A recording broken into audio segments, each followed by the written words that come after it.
Bonjour à tous et bienvenue dans cette vidéo. Aujourd'hui, ce n'est pas un format daily débrief suite à une petite votation que je vous ai mis sur l'onglet communauté. Et à vos milliers de réponses, eh bien, je vais prendre un petit peu de recul. Je vais faire un format légèrement différent, un peu moins technique, un peu plus macro, j'ai envie de dire, avec trois grosses thématiques aujourd'hui.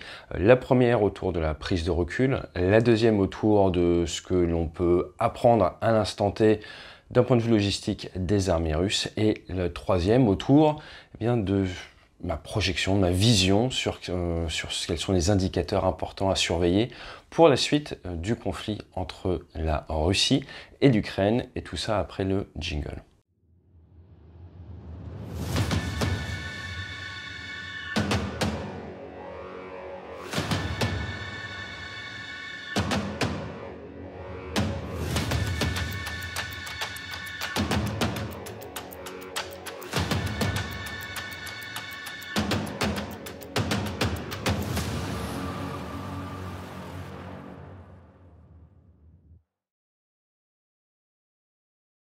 Alors le premier point que je voudrais adresser, c'est celui de la prise de recul. Prise de recul par rapport à quoi? Pour nous, qui sommes pour la plupart en France, ou en tout cas en dehors de l'Ukraine, eh bien c'est la prise de recul par rapport aux informations qui nous sont montrées. Informations qui nous sont montrées dans les médias, informations qui nous sont montrées sur Twitter, informations qu'on peut retrouver sur Internet.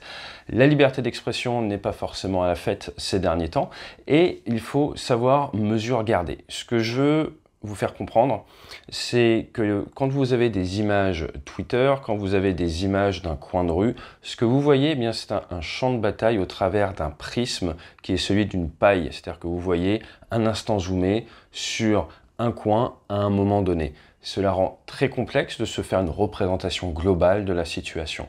C'est la grande différence entre de l'information micro et de l'information macro. Néanmoins, j'ai conscience que le macro est fait d'une multitude de micros, mais quand vous vous connectez à Internet, vous regardez un petit peu votre flux, soyez convaincus que l'information que vous voyez, eh bien, elle n'est pas représentative de ce qui se passe à 100% sur un théâtre d'opération qui est plus grand que la France. Alors pourquoi je vous dis ça? Je vous dis ça parce qu'il y a énormément de communication et qu'il y a une vraie guerre de l'information qui a commencé il y a maintenant 22 jours. Nous avons entendu parler du fantôme de Kiev, du patrouilleur russe, le Vassili Bykov, qui aurait participé à la reprise de l'île aux serpents, où certains militaires ukrainiens, on leur aurait dit d'aller se faire et auraient derrière seraient tous morts en héros et ont d'ailleurs été décorés. Ces points-là, le patrouilleur russe, ça a été prouvé comme étant de la fake news, ce n'est pas vrai. Le patrouilleur russe est réapparu pas plus tard que hier dans un port en très bon état, donc il n'a jamais été détruit par des combattants ukrainiens. Et pour ce qui est de l'île aux serpents, pareil, il a été prouvé qu'ils ne sont pas morts en martyrs. Alors c'est pas l'idée, c'est pas ça le problème, mais ce que je veux vous faire comprendre, c'est que chaque camp a des objectifs, chaque camp a un état final recherché, chaque camp essaie de rester aligné à ses objectifs, à ses efforts de guerre, et chaque militaire, d'un point de vue décentralisé, va essayer de participer à cet effort. À l'heure actuelle, posez-vous cette question, quels sont les objectifs des Russes? Quels sont les objectifs des Ukrainiens? Et clairement, vous voyez que du côté ukrainien, la communication est extrêmement importante, et c'est pour ça que depuis une vingtaine de jours, nous avons reçu énormément d'informations de la part des Ukrainiens.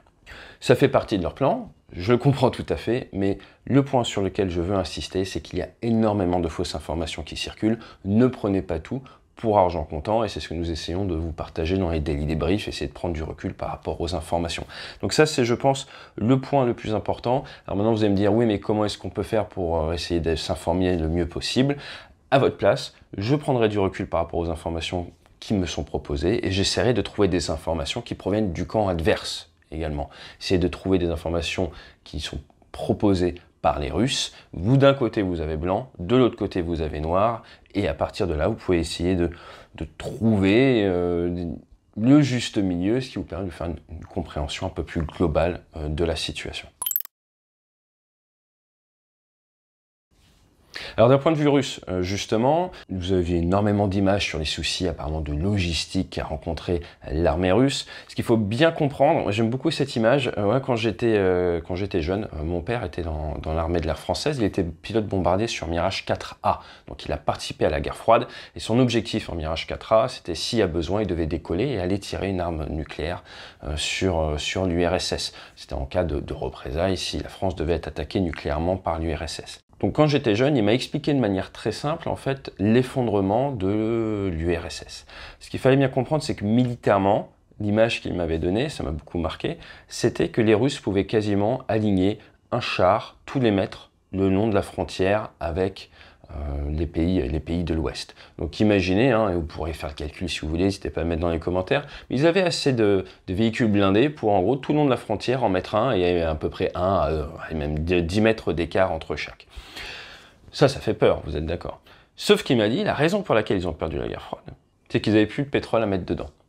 Et ce que ça veut dire, c'est que la puissance, le nombre d'armements n'est rien sans l'économie derrière et sans la logistique derrière. Et c'est un petit peu la problématique qui ressort de ces premiers 20 jours de guerre, c'est qu'il y a une énorme tension logistique pour une invasion de cette taille. Certains chercheurs ont publié des calculs, ils ont regardé combien consomme un char, la nécessité en termes de pétrole, voilà ce qu'il faut livrer aux Russes tous les jours, et le résultat arrive à plusieurs millions de litres par jour. Un camion citerne, c'est 10 000 à 35 000 litres, d'accord? Donc si vous avez besoin de plusieurs millions de litres par jour pour faire manœuvrer votre armée, d'un point de vue logistique, c'est absolument monstrueux. Ce qu'il faut bien comprendre, et en tant que pilote dans l'aéronaval, nous étions très sensibilisés, c'est que un combattant sur le théâtre, bien c'est le sommet de l'iceberg. C'est ce qui dépasse de l'eau, c'est le tout petit point, le petit bout de glace qui dépasse. Pour faire tenir ce combattant au-dessus de l'eau, vous avez tout l'iceberg, et comme vous le savez, le gros de l'iceberg est sous l'eau. Toute la partie émergée de l'iceberg, en fait, c'est l'armée. Vous avez toute la partie soutien. Ensuite, vous avez toute la partie vraiment support sur le théâtre, et après, derrière, vous avez le combattant. Mais pour ce combattant, il y a des dizaines, voire des centaines de personnes derrière. Pourquoi je dis centaines? Parce que toute la partie immergée, c'est la chaîne de production, c'est l'industrie du pays. Et c'est là où je veux vraiment essayer de vous marquer sur cette vidéo, c'est à prendre du recul. Ce que j'essaie d'expliquer sur BFM il y a quelques jours, c'est est-ce que, à l'heure actuelle, les Russes sont rentrés dans une logique industrielle de guerre d'un point de vue militaire? Que fait leur complexe militaire? Qu'est-ce qu'ils font? Est-ce qu'ils sont en train de sortir énormément d'avions, énormément d'armements? Est-ce qu'ils se préparent à tenir sur le temps long? Et cette information est extrêmement importante. Pourquoi? Parce qu'à l'heure actuelle, on a vu qu'en Europe, il y a des annonces. Certains pays décident qu'il serait temps de se mettre à 2% du PIB, ce qui est censé être le minimum temps de paix pour l'OTAN. D'autres pays comme l'Allemagne annoncent qu'ils vont participer à l'Europe de la dépense et qu'ils vont acheter des F-35. Très bien, ils ont besoin du F-35, j'en parlerai, pour pouvoir mettre en œuvre l'arme atomique américaine. Très bien. Mais à partir de là, qu'est-ce que l'on fait de notre côté, par exemple en France, ou qu'est-ce que l'on fait d'un point de vue enseignement tiré de ce conflit? Nous avons vu que ce n'est pas les avions de très haute technologie ou l'ultra haute technologie qui fait avancer le conflit au quotidien, c'est plutôt des drones, c'est plutôt des systèmes solaires, ce genre de choses. Et si vous regardez dans l'arsenal français, je vais prendre l'exemple du français, nous n'avons pas grand-chose entre le système portatif et le gros système. Donc il y a énormément de choses qu'on pourrait apprendre de ce conflit et que l'on pourrait commencer à injecter dans notre complexe militaro-industriel. Un exemple, c'est au niveau des drones. Naval Group a fait des annonces, il commence à travailler sur les nuées de drones. Il serait temps, si vous regardez certains films comme La chute de la Maison Blanche, alors les films, ça donne toujours un petit peu d'anticipation, mais c'est intéressant et c'est d'autant plus crédible que maintenant l'armée française contracte des écrivains, des auteurs de science-fiction pour essayer d'anticiper le futur. Les nuées de drones, ça fait quand même un paquet d'années qu'on en parle et on sait tous que ça peut avoir un très gros impact sur le champ de bataille. Donc là, je veux en venir, c'est où? C'est à l'heure actuelle, il y a une guerre entre la Russie et l'Ukraine. D'un point de vue industriel, quelle est la réponse pour la protection, on va dire, des pays de l'OTAN? Quelle est l'anticipation, la réponse à l'instant T en Russie? Pourquoi c'est important? Parce que si les Russes sont en train de produire de manière massive de l'armement, c'est qu'ils s'apprêtent à aller dans du temps long. S'ils partent dans du temps long, peut-être qu'ils ne s'arrêteront pas en Ukraine. Je dis bien peut-être, mais c'est un KPI, c'est un indicateur qui nous permettra de savoir s'ils ont la capacité à continuer ou pas. S'ils ne sont pas du tout en train de construire de l'armement et autres, eh bien, il va être beaucoup plus difficile pour eux de continuer. Donc, ce sont des informations macro, alors, très différents d'un angle de vue sur Twitter, mais à prendre en compte. À l'heure actuelle, je n'arrive pas à trouver d'informations. Si vous avez des bons sites web, des choses comme ça à me recommander, je suis fanat. Mais comment savoir si une usine produit plus? Eh bien, avec les images satellites, par exemple, ça peut donner des indications. Ça ne sort pas de nulle part, hein, ce que je vous dis. Il suffit de prendre l'exemple de la Seconde Guerre mondiale. Je vais vous donner quelques chiffres à la Seconde Guerre mondiale. Les États-Unis, en 1939, ils ont construit 2141 avions. Les Allemands, 8295. En 1941, les États-Unis, ils ont construit 18 466 avions. Les Allemands, 12 400. En 1942, les États-Unis sont passés à 46 000. Les Allemands, à 15 000.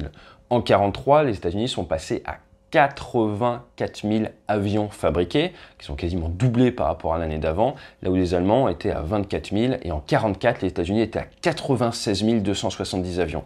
Qu'en 1939, les Américains font 2141 avions, en 1944, ils en sortent 96 270 dans l'année. On peut dire que la Seconde Guerre mondiale, c'est la victoire de la production.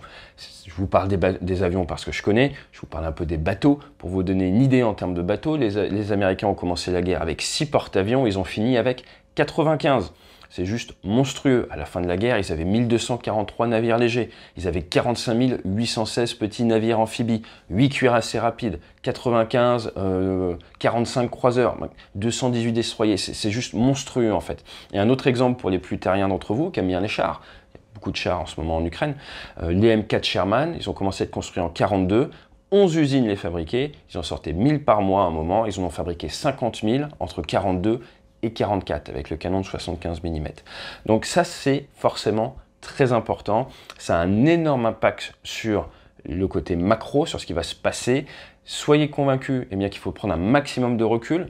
C'est bien d'allumer les chaînes de télé, de regarder sur Twitter, on est dans l'ultra micro, ça nous prend beaucoup de bandes passantes si vous vous intéressez à ce conflit. Essayez de prendre du recul, d'aller chercher des indicateurs macro d'un point de vue industriel, essayez de comprendre ça dans l'ensemble et essayer de se projeter eh bien, à moyen, voire long terme, et ça nous permettra eh bien, de mieux anticiper les prochains mouvements des Russes. Voilà, j'espère que cette vidéo vous aura permis de réfléchir un petit peu différemment à un conflit. Ce n'est pas seulement ce qui se passe avec les combattants à l'instant T, ça c'est vraiment le point de l'iceberg. Il faut regarder l'iceberg dans sa globalité. Est-ce qu'il est en train de fondre par le bas ou pas? Est-ce qu'il est en train de se renforcer de manière à pouvoir prévoir, comme aux échecs, plusieurs coups d'avance. J'espère que ça vous a plu, n'hésitez pas à me dire dans les commentaires. Je vous dis à très bientôt. Demain, nous tournons un nouveau Daily Débrief où l'objectif, je vous rappelle, c'est de vous présenter des informations de manière factuelle, apolitique. Et nous avons pas mal de vidéos à étudier avec notamment des hélicoptères qui font du tir en loft. Ah oui, c'est de la technique. Moi, j'ai fait du tir en loft sur Super Étendard. Je vous parlerai de tout ça. Il n'y a rien d'alarmant, sauf pour les personnes au sol, parce que d'un point de vue précision, c'est moyen. Bon, on en parle très vite. Fly safe.